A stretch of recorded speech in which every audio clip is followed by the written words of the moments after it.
predstaviti naslednjo referentko in seveda tudi soorganizatorica tega 40. srečanja Zveze zgodovinskih družb Slovenije, Dragica Čeč, doktorica Dragica Čeč, seveda, višjo znanstveno sodelavko na ZRC Koper, ki se ukvarja zlasti s vprašanji zgodovine vsakdana v vzhodnem veku in tudi v 19. stoletju, da bomo rekli tradicionalni družbi dolgega trajanja. Do zadnjih časov predvsem z odnosom in vsakdanjih starostnikov, kulture solidarnosti, mešane ekonomije preživetja, kulture protesta, premišljenih strategij in podobne. Za tiste, ki bi jih zanimala novoveška zgodovina prostora, v katerem poteka zborovanje, pa je sodelovala pri projektu Merlin CV, ali spopet CV, ki je v tematski poti digitalne predstavitve zajel tudi tvorce v Vipavski dolini in v okolici Nove Gorice. Spoštovana Petrica, da se da več. Še hvala. Sem vzela v bistvu to osnovo enega starega referata o pol 1713 in gledala, da sem torej se nisem upravljala, da so to svetlete, to se tudi zgodovina. Včasih sem začela se ukvarjati z dominskim puntom ob njegovi 300. obletnici, zdaj je že 310. Četudi se je v bistvu vključevanje oporov ima že zelo dolgo tradicijo, se je, ko sem dobila v roke gradivo o oporu 1713 odprlo in vprašanj in določila odgovore na ta vprašanja še vedno iščem in določene stvari dodajam. Zdaj, tisto, kar recimo nismo zapisali v tem oporu 1713, ker pač nismo vedeli, je zaenkrat še ne jasna vloga Janeza Gašperja II. Kobenclja, ki je v bistvu v tem času opravljal funkcijo goriškega deželnega glavarja, ampak ga na Goriškem ni. Zakaj? Zato, ker je to človek, ki je začel svojo politično kariero v dvornih službah, odšel iz Dunaja v trenutku, ko je Karl VI. Postal takrat še španski kralj, ko je Janez Gašper Kobencel menil in v bistvu njegov svak, državni kancler menil, da je to največja krivica, ki se je zgodila Janezu Gašperju, prišel na Goriško, postal deželni glavar, do trenutka, ko zaradi, bomo rekli, nepričakovanega udarca usode umre cesar in postane Karl VI., zdaj pa rimski cesar. Janez Gašper Kobencel vidi svojo priložnost v trenutku, ko pride Karl na Dunaj, je tam tudi že Janez Gašper in išče svoje karierne priložnosti pri novem cesarju. To je tudi čas, ko se začne na Goriškem upor. Še eno stvar je treba, preden bomo začela v teh definicijah, kaj je upor, ker se v bistvu z tega upora mogoče te definicije najlepše vidijo, ker je ohranjenega največ gradiva. Je treba povedati tudi še to, da ni Janez Gašper Kobencel takrat že na Dunaju, da je v bistvu ta upor že drugi upor tolminskih podložnikov zaradi istega vzroka in so tolminski podložniki zaradi tega istega upiranja novim dajatvam že enkrat kaznovani strani, bomo rekli, cesarskih organov v notranje Avstrije. Zakaj pride do tega kaznovanja? Smo se vrnili spet k Kobencljem in nedavno objavljeni korespondenci očeta Janeza Gašperja II. Kobencla, Filipa Kobencla, ki je v korespondenci z državnim kanclerjem Vicelinijem, ki izhaja sicer drugače iz Kanadske, ampak v bistvu zelo vplivnim plemičem na Dunaju, hkrati tudi vzetom od Janeza Gašperja, ampak v bistvu takrat je pa šele par let je bil vzet od Janeza Gašperja, ki svetuje, se pravi očetu Filipu, takrat v funkciji goriškega deželnega glavarja, da upor, ki ga je zatrl z goriškimi vojaki, prijavi notranji avstrijski vladi, da bo ustrezno postopila. Prvi upor tolminskih podložnikov je označen kot upor proti vladarju. Uporniki so kaznovani z nekajletnimi, tako malce več kot 2-letnimi zapornimi kaznimi in vsi v uporu udeleženi podložniki morajo dati prisego, da takega dejanja ne bojo ponovili. In tukaj je zdaj izhodišče, zakaj se v bistvu ta upor 1713 dojema kot tako intenziven upor, ker je v bistvu samo preiskovanje upora 1713 drugačno kot 1700, ker namreč dvorni organi, se pravi prek korespondence z notranjo avstrijsko vlado, odločijo, da pride ta upor preiskovati v deželo posebna komisija. Jaz sem, ko sem leta 2003 začela preiskovati upore, mislila, da v bistvu to ena stvar, ki je povezana z absolutizmom, kot smo brali v splošnih pregledih uporov, vendar temu ni bilo tako. Tudi že upor 1515 so preiskovali komisarji. Imenoval jih je Cezar kot deželni knez, najprej so preiskovali dejanja na Kranjskem, potem bi mogli iti na Koroško in Štajersko, ampak ta komisija, ki je morala preiskovati upor 1515, da, bomo rekli, košarico vladarjev že zaradi nesoglasja, ki se dogajajo na Kranjskem, v bistvu na Štajerskem in Koroškem, sploh ne preiskujejo dejanja upornikov v uporu 1515. No, zdaj pa da bomo razumeli, ker v bistvu fokus tega predavanja ni celotno upor, ampak ena specifična epizoda tega upora na Riefenberškem gospodstvu, ker se je na koncu izkazalo, da niso bili samo udeleženi riefenberški podložniki, ampak tudi štajerski podložniki.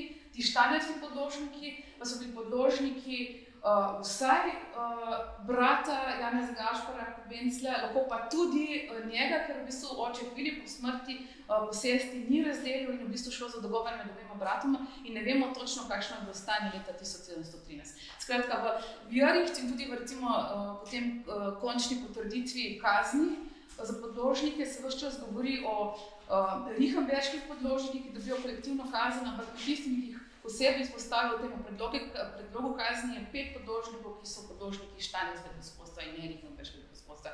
Skratka, gre za zelo zapleteno situacijo, ki je posledica tega, da se v bistvu štajersko gospodstvo loči iz starega komornega riefenberškega gospodstva ravno zaradi vpliva v bistvu rodbine Kobencel v 17. stoletju. No, zdaj pa gremo naprej k definiciji uporja. Torej, upor se v začetku 18. stoletja dojema kot žalitev suverena. Ta suveren, se pravi vladar v deželah v funkciji deželnega kneza, se ga dojema kot očeta podložnikov. Njegovo telo preoseblja družbo kot celoto in v bistvu nek tak akt pomeni ogrožanje celotnega družbenega reda, ki je dan Boga. Ni to v bistvu samo nek konflikt, neko dejanje v nekem prostoru, gre za nekaj, kar v bistvu v osnovi ogroža celotno družbo. Tale koščemo šla zdaj naprej, bomo pa še bolj do teh. In v bistvu iz celotnega dogajanja leta 1713 iz predlogov kazni, ki jih komisija pošlje na dunajske centralne organe, se da izločiti, katere prakse podložnikov so tiste, ki so dojete kot kaznjive. Tiste, ki bojo v uporu, ko se ga začne preiskovati na tak način kaznovane. In to so sledeče. Neposredna žalitev vladarja ali napad nanj, ponavadi šlo za neko verbalno, neke besede, ki so bile izrečene. Iz tolminskega upora vemo za tolminske podložnike, da je en od podložnikov rekel, da je cesar njegov služabnik. Nespoštovanje zakonov in pravil, tudi deželno-knežjih regalij. Prelom zvestobe deželnemu knezu, naprimer to je šlo za tisti del upornikov, ki so bili tudi v funkciji vojakov in nekaj takih tolminskega gospoda Vemnosvita in so imeli neke vojaške funkcije, jasno iz teh zapisnikov. Ker so se ti s prisego zavezali, da bodo služili vladarju in da bodo skrbeli za javni red in mir. Potem naprej zloraba mehanizmov javne varnosti. Tukaj tale kazniva praksa je tista, ki jo iz uporov najbolj poznamo. Tudi največkrat jo najdemo v recimo poročilih deželnih odborov, deželnih stanov vladarju ali pa njemu podrejenim organom, se pravi organizacija vojaške podobne formacije. To recimo je zelo pogosto obtožba upornikov strani goriškega plemstva, zloraba alarmov in v bistvu izkoriščanje v bistvu teh nekih javnih signalnih znamenj za zbiranje podložnikov. Pa tudi, kar se tiče javne varnosti, še posebna kategorija osebe, ki so v službi deželnega kneza in izvajajo prakse, ki so v nasprotju z interesi tega. In to recimo določene posameznike obtožuje ravno komisija, ki pride v Gorico. Zloraba suverenosti in oblastnih privilegijev in to je tisti pa ključni moment, ki je zelo prisoten v tolminskem uporu in zlasti prisoten v Rickenberškem, bomo rekli v Rickenberškem delu tega upora, organizator posvetov ali konzilijev samovoljno določene višine dajatev in lipnin, to recimo značilno bolj za tolminske podložnike, in potem še za zadnje nespoštovanje avtoritet, obljube zvestobe, se pravi vsem temu avtoritetom od zemljiškega gospoda do recimo presega, prelom prisege, ki se oddalja recimo tistih, ki so bliže obtoženi tovrstnih praks, kaznivih praks, in tudi nespoštovanje od Boga določenih družbenih hierarhij. To je zelo prisotno v teh poročilih goriških oblasti. In zdaj, kaj je tisto, kar so obtoževali Rickenberške podložnike? Rickenberške podložnike so, tako da strnem, da boste razumeli celotno dogajanje, obtoževali, da so vzpostavili alternativno obliko oblasti s svojimi zakoni in da so tiste dajatve, ki bi mogli dati zemljiškemu gospodu, porabljali za v bistvu izvajati svoje oblasti. V prvih poročilih je bilo celo napisano, da so v bistvu izvolili tudi vojaškega poveljnika, enega tudi upornika, ki so ga potem tudi bolj vzpostavljeni v uporu, in da so se tudi vojaško organizirali. No, zdaj bom pa jaz, mogoče za začetek boste lažje to razumeli, povedali, kaj se bo potem, jaz sem namreč poleg drugih stvari, se zdaj čisto na koncu, zaradi enega spodbude enega kolega, lotila enega zelo težkega primera, ki ga bomo čisto na koncu videli, in to so koncepti samo za Rickenberške pa Schwarzenberške podložnike, pa za res nekaj tolminskih so se ohranili koncepti zaslišanj, ki so potekali od avgusta do oktobra leta 1713 v Gorici. No in iz teh konceptov zaslišanj je jasno, da v Rickenbergu niso imeli vojaške organizacije, da edini dogodek, ko so bili neki zametki in v bistvu predvsem kolektivni strah vojske, ki je prišla iz Gorice, goriške deželne vojske v Rickenberg, v bistvu bil je velik nesporazum, ker deželni upravitelj pošlje v Rickenberg vojake, da bi ti vzeli urbarskega podložnika in dobili zemljiškega gospoda. In ko pridejo v Rickenberg zaradi kolektivnega strahu, ki se vzpostavi zaradi tega upora, ti vojaki vidijo nekaj zbranih kmetov in bežijo v Rickenberški grad. In tukaj se konča. In v bistvu v teh konceptih zaslišanj je nekaj zaslišanj teh podložnikov, ki povedo, da so slišali ali bodisi od goriških vojakov, bodisi od določenih podložnikov, kako so ti vojaki zbežali na grad. In tukaj se konča v bistvu vojaška organizacija Rickenberških podložnikov. Naslednja obtožba, da v bistvu so vzpostavili alternativno obliko oblasti, je bila sicer zelo deloma upravičena.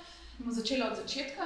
Se pravi, Rickenberškim podložnikom je aprila, in to praktično mesec po tistem, ko je izdan, na sejmu ob proščenju razglašen, vsaj povem te glavne stvari, razglašen patent, ki ga deželnega upravitelja, ki je hotel pomiriti zadevo deželi na tak način, da je rekel, da bo do neke pisanja pritožbe cesarju zamrznjeni vsi pobirani novih davkov, ki so bili glavni vir spora za tolminske podložnike. Ta patent so v komu, ker je bil ta patent razglašen, razumeli, da je prišlo do odprave vseh davkov.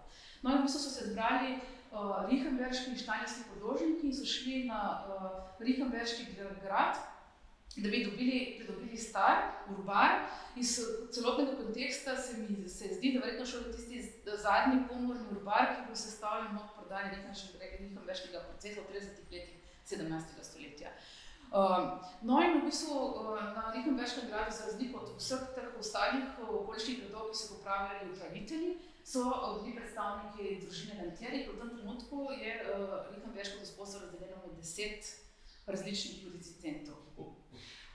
In vsak malo po svoje pobira te dajatve, kar je tudi v bistvu ena od pritožb teh Rickenberških podložnikov. No in gospodi, ki so bili takrat prisotni na gradu, reče, počakajte, da bomo videli, kaj bojo dobili, kakšne privilegije, pa kaj se bo zgodilo z temi pritožbami tolminskih podložnikov, pa se potem pritožite. No in Rickenberški podložniki so vedeli, da verjetno ni to tisto, kar oni želijo, in so se v bistvu zbrali na posvetu, da vidijo, kaj bi naredili naprej. In so se odločili, da bo šli s svojimi pritožbami, to pa je, to je treba na tem mestu moram še povedati in verjetno toliko uspeli smo povedati tukaj, pisanje pritožb je legitimen način izražanja v bistvu nekih tegob, ki pestijo določeno družbeno skupino, tudi tista, ki nima nobenih političnih pravic. In grejo s temi pritožbami v Gorico, k deželnemu pravniku, ta jim pa reče, poslušajte, najprej prvič morate vaše pritožbe napisati en doktor, jih morate kratkoli nam izročiti, in drugič, dajte se skupaj izbrati, pa zapišite te pritožbe. No in v bistvu potem se začne ena resna akcija v Riefenbergu, ko se zberejo res, pošljajo svoje sled, zberejo vse podložnike z različnih vasi in napišejo te pritožbe, ne? In jih odnesejo najprej na Riefenberški grad, hkrati pa od Riefenberškega gospoda zahtevajo urbar, ker menijo, da vseh pritožb ne more napisati, če ne vidijo, kakšne so njihove dolžnosti po urbarju. Jasno je pa tudi za neke druge dokumentacije, ki ni del teh konceptov, da v bistvu je osnovno izhodišče vseh zemljiških gospodov v tem področju, da podložniki ne smejo dobiti urbarja, ker to sproža samo nesoglasja in napačne interpretacije. No in v bistvu potem so v bistvu pred dveh zborovanj v Riefenbergu, ko Riefenberški podložniki pošiljajo svoje poslance na grad, da bi ta urbar dobili in sledič ga tudi dobijo. In tisti prihod goriških vojakov je zato, ker se potem goriški deželni pravnik, upravitelj, odloči, da pač ta urbar morajo podložniki vrniti. Podložniki se pa odločijo, da ga ne bojo vrnili, dokler ga ne prepišejo. In tisti denar, ki ga zbirajo, ki ga imamo v teh poročilih, je denar, ki ga zbirajo zato, da bodo napisali svoje pritožbe in bodo napisali ta urbar, čisto nič drugega. No in v bistvu na koncu, tako da bom zaključila, ker večer, ko toliko ne bom povedala, da boste prebrali članek, ki bo šel, je dejstvo, da na koncu komisija za razliko od vseh drugih zemljiških gospodstv prizna, da je v bistvu to dogajanje v Riefenberškem gospodstvu, spravi štačni gospodstv, ki se vedno skriva, ker je zadnji s tem starim komornim gospodstvom, s tem starim komornim gospodstvom Štanjer, en velik nerazporazum, pa kljub temu in na koncu prisodijo drugo najvišjo kolektivno kazen, takoj za tolminskimi podložniki. Zakaj? Zaradi večjih stvari. Tudi zato, ker v bistvu ne spoštujejo določenih ukazov na eni strani deželnega upravitelja, na drugi strani v bistvu njihovih zemljiških gospodstv. In če so zemljiški gospodje rekli, ne, dajte, mislim, urbarja vam ne bomo dali, ker so oni ustrajali pri tej svoji zahtevi, bi to že dojeto kot akt nekega nespoštovanja avtoritete, ki je kaznivo. In tudi potem v končnem sumarju deležno druge najvišje kolektivne kazni. Zdaj, če pogledamo celotno dogajanje stališča zemljiških gospodov, se pa vidi, da v bistvu je interes zemljiškega gospoda, da se te podložnike na nek način kaznuje, ker menijo, da bodo na tak način rešiti svoje fevdalne probleme, ki jih imajo te konflikte, vsaj za nekaj časa bodo ti podložniki v primeru, zato so imeli to kazen. Po drugi strani pa tudi deželni knez meni, da v bistvu tako rigorozni način priznavanja, kot je bil uporabljen v tem tolminskem odporu, ni primeren in v tej splošni, bomo rekli, končni kazni tudi določi, da v bistvu v nadaljevanju take konflikte, kot je bil ta v Riefenberškem gospodstvu, mora najprej reševati deželni glavar oziroma organi na ravni dežele. In še nekaj so dali, da če se pa ti uporniki še enkrat zaradi podobnih praks uprejo, so pa lahko kaznovani tudi za te prakse v tem uporu, ki so zdaj tudi samo to kolektivno kazni. Tukaj pa bi jaz zdaj recimo to epizodo zaključila. Hvala za pozornost.